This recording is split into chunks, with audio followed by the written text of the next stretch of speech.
Salut les investisseurs malins, j'espère que tu vas bien. Aujourd'hui, je viens d'arriver à Vivatech. Comme tu vois, il y a déjà beaucoup de monde et on va aller explorer tout ça. On va aller faire un petit tour, on va regarder.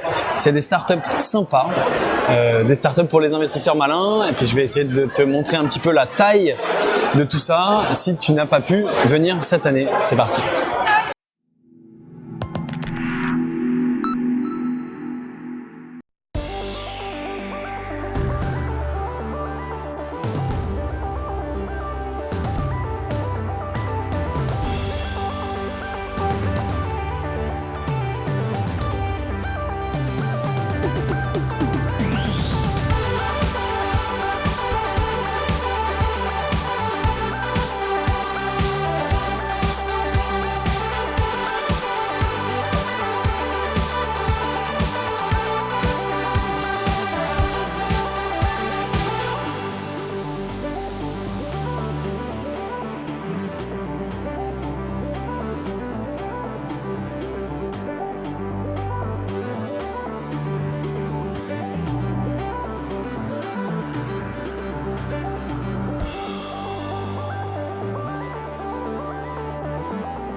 Alors, je sais pas si tu te rends compte de la taille que fait ce salon, mais c'est juste gigantesque.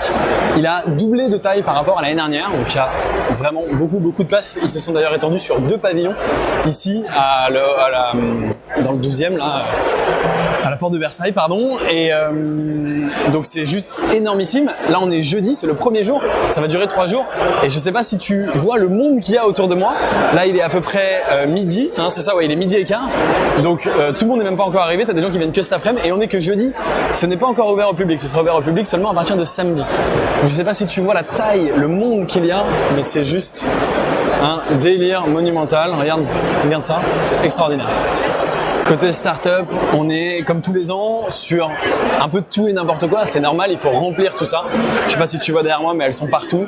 Donc il y a du très bon, il y a du moins bon. Il y a des startups très jeunes qui n'ont même pas de revenus. Il y a des startups qui sont plus des startups et qui ont des dizaines, voire des centaines d'employés et qui se font passer subtilement pour des startups. Ce que je remarque pour l'instant de mon tour ce matin, j'ai été presque partout. Une des choses qui m'a frappé, c'est le grand absent de cette conférence, et c'est la blockchain. Tu le sais, la blockchain c'est un de mes sujets de prédilection, et tu sais aussi que depuis 1 an ils n'ont pas énormément la cote. L'année dernière il n'y en avait pas énormément, je t'avais déjà fait une vidéo en te disant il y en a quelques-uns mais pas trop. J'ai l'impression que cette année il y en a encore moins. Ce qui c'est pas surprenant parce que bien sûr on parlait beaucoup plus de la blockchain il y a 1 an qu'on en parle aujourd'hui, sauf depuis 1 semaine évidemment. Ils n'ont pas eu le temps de rebondir, nos amis Vivatech. À la télé on parle que de ça, enfin à la télé américaine j'entends, à la télé française évidemment pas.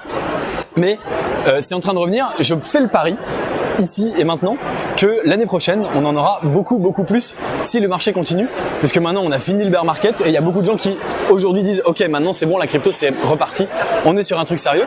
Donc moi je suis évidemment assez déçu de ça, je suis pas surpris, c'est souvent comme ça, et donc je m'attendais pas à avoir des milliers de boîtes blockchain. Je t'avoue que en tout sur les centaines, peut-être les milliers de startups que j'ai vues, j'ai dû voir 3, 4, 5 boîtes blockchain maximum, donc vraiment très peu.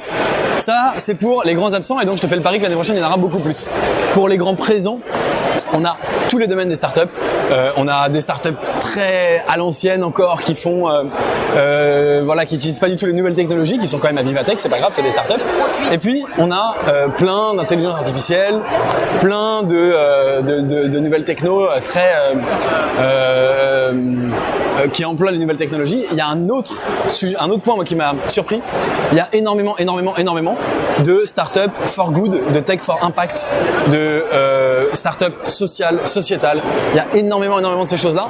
On est vraiment entré maintenant dans un monde où les gens veulent avoir un impact, et les gens de notre génération, etc., qui montent des boîtes, qui se disent je vais pas monter juste une boîte pour faire du fric, mais une boîte pour avoir un impact sociétal, et les investisseurs qui veulent investir leur argent en disant on va investir dans des boîtes qui ont un sens, qui ont un but.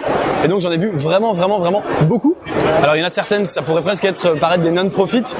En fait c'est des assos qui se font passer pour des startups, ils sont pas là pour gagner de l'argent, ils sont là que pour l'impact, ce qui est déjà bien, c'est moins bien pour un investisseur. Et puis j'ai aussi vu des boîtes, et ça c'est ça que j'aime beaucoup, qui sont là pour gagner de l'argent et qui au passage veulent avoir un impact sociétal. Et ça c'est génial, comme je leur ai expliqué ce matin, s'ils gagnent de l'argent, ils seront là pendant très longtemps, s'ils sont là pendant très longtemps, ils pourront aider beaucoup de monde.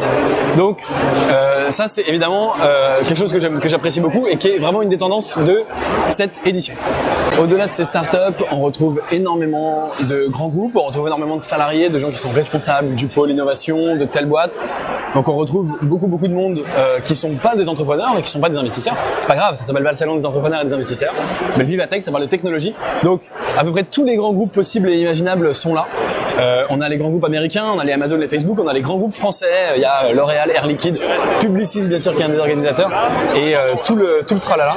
Et donc il y a beaucoup de stands. Oui, c'est aussi intéressant pour eux de venir finalement chercher l'innovation, chercher d'autres startups sur lesquelles ils peuvent évidemment investir, avec qui ils peuvent faire un partenariat. Donc il y a beaucoup de ces gens-là. C'est au moins la moitié, peut-être même un peu plus que la moitié du salon. L'autre moitié étant réservée aux startups. Donc évidemment, tu me connais. Moi, je vais chercher les petites startups. Les grands stands, ça m'intéresse moins. Je vais dénicher des petites pépites pour le club d'investissement Léonis.